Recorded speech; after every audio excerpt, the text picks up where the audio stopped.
that MEA of India has said that Canada's allegation against India, it's politically driven. There is degree of prejudice. What's your thought on it, Mr. Daniel? Yeah, I mean, trying to decipher the motivations of Justin Trudeau can be a maddening task at times. To figure out why he's done what he's done here, there is no logical explanation. There's no reasonable explanation. There's no good foreign policy explanation. But this is par for the course of Canadian foreign policy since 2015. So if you want to have some Canadian context about what's going on and why he may have done this, here's what I think is maybe the leading theory we can say as to why Trudeau has started to fight with India. You know, in Canada, we have this big specter of foreign interference from China. That's the major scandal right now. It's Justin Trudeau's Liberal Party was getting help from the CCP at different points in elections. And how much did they know? How much did they not know? There was a kidnapped 2 diplomats, the 2 Michaels, and how were there Liberals doing back channel deals with the CCP to help keep them in jail? It's a whole big thing that we need an investigation into. So in order to shift the specter from Chinese foreign interference, we have a story in Canada, which is essentially a story about Pakistani foreign interference being framed as a story of Indian foreign interference to cover up the real story, which is Chinese interference. This is the context. So what Trudeau gets in a win, right? Trudeau's big win over the last 24 hours prior to the visas being suspended was no one was really talking about China. And instead of that, we were talking about this, and he got the media to pretty much take his side because every major news outlet in Canada is in some way funded by the Liberal Party now. The government has given them billions of dollars.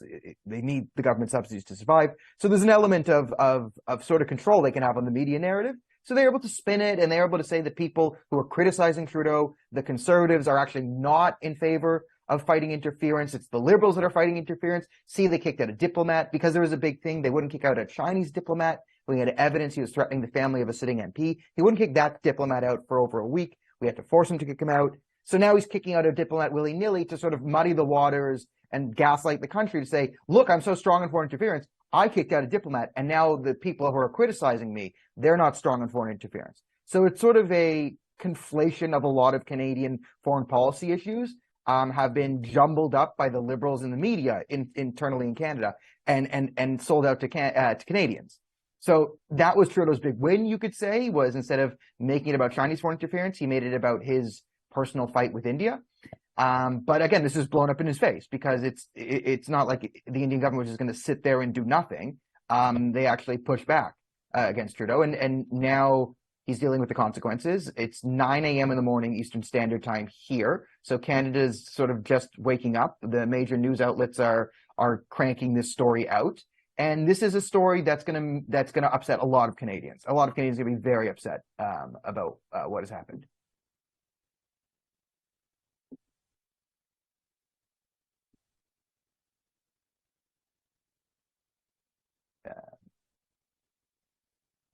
I'm sorry. Can you hear me?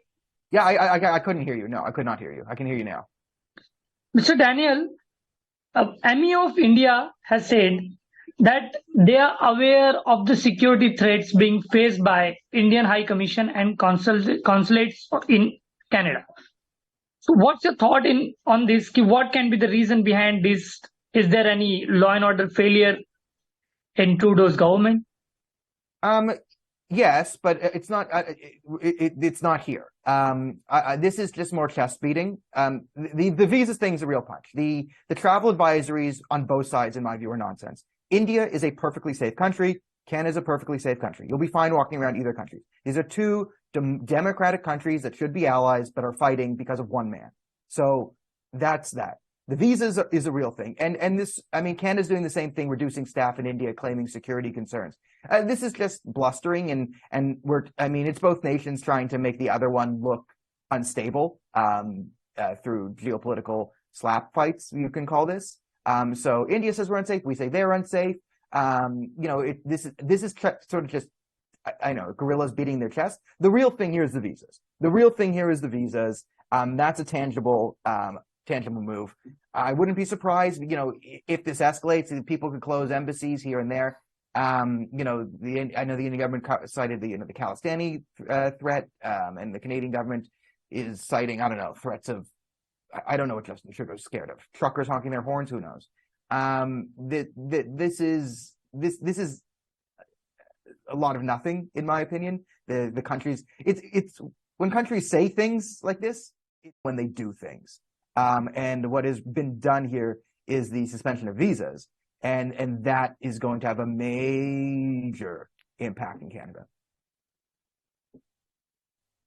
Daniel, MEA of India has said that Canada is providing safe havens to terrorists, and they have already informed to Canada as well that there is 20 to 25 individuals who were named by India, not recently, but over the years, but no action was taken. This statement by the MEA of India, what's your take on it?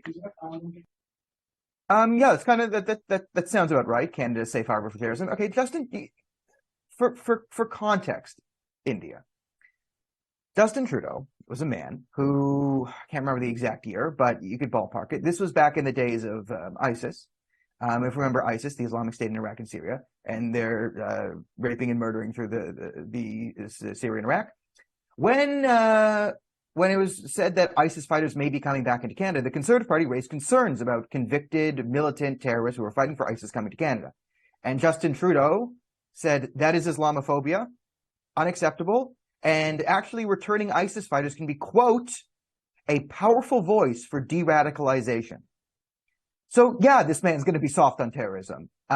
He literally thinks ISIS fighters are key to defeating terrorism.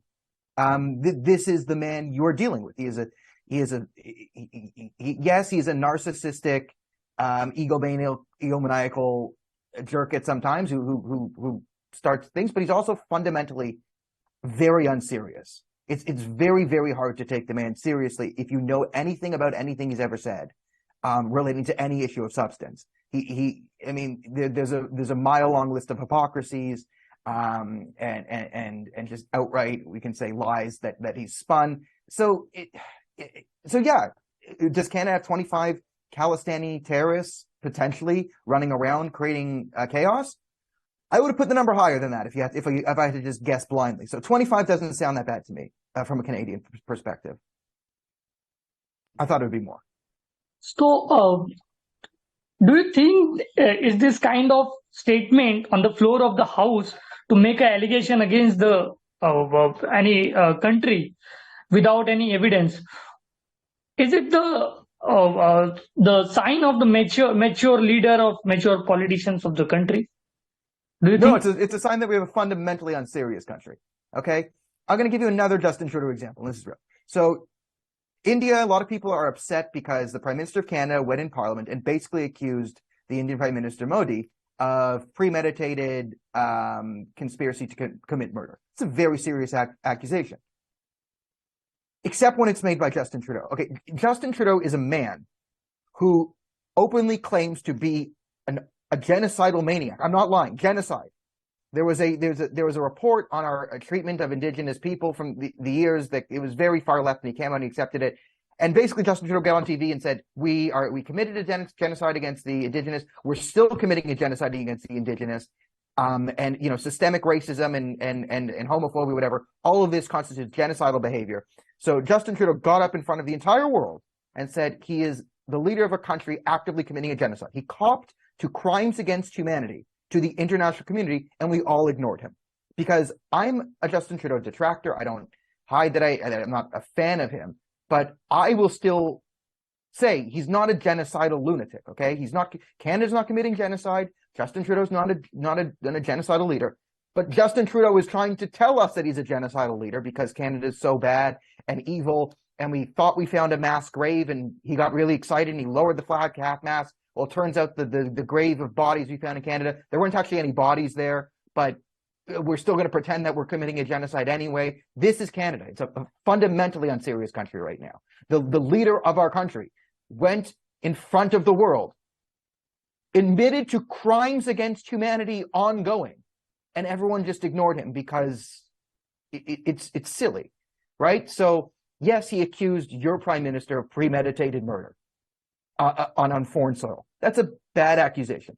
But this accusation was made by a man who accused himself of leading a genocide and still does. So I'm trying to give you guys some context to how a lot of Canadians, I mean, he's so unpopular, and he's 15 points underwater. He's never been more unpopular. A lot of Canadians have just been looking at him and shaking their heads. And now his foolishness has affected the lives of many Canadians and their friends in terms of the visa restrictions. And yeah, it's not going well for Canada. So I just wanted to ask you last question. During this time, this is the, every country is accepting the leadership of India, leadership of Prime Minister Modi. During this time, making this kind of statement and doing this kind of allegations and all, what's your suggestions to the Prime Minister Trudeau? What you want to suggest to PM of Canada as a citizen of Canada, of that country? And okay, so my message to Justin Trudeau is, Justin, we know you're not going to give up power. We know you're going to 2025, but we also know you really like surfing, and you like dancing, and you like going on vacation, and you like spending taxpayer money. Good. These are the things you're best at. During this time with diplomatic strife in India, anything to make it worse. Just go to Tofino, where your cottage is, and go surfing for the next year. Just spend the next year going surfing, doing drugs, anything you can do that is not being Prime Minister of Canada. So just go to a beach, surf around. We can put a toaster in the chair, and things will get better. That would be my message, is just go, have fun, drop what you're doing, head off to Costa Rica, have a good time. That's what you're best at. Please, that's when the country's doing the best, is when he's off surfing around the world. Daniel, one more question. Do you want Trudeau to be a next Prime Minister again? Do you want Trudeau? No. Stop. Get him out. I have a calendar on my wall of days until the next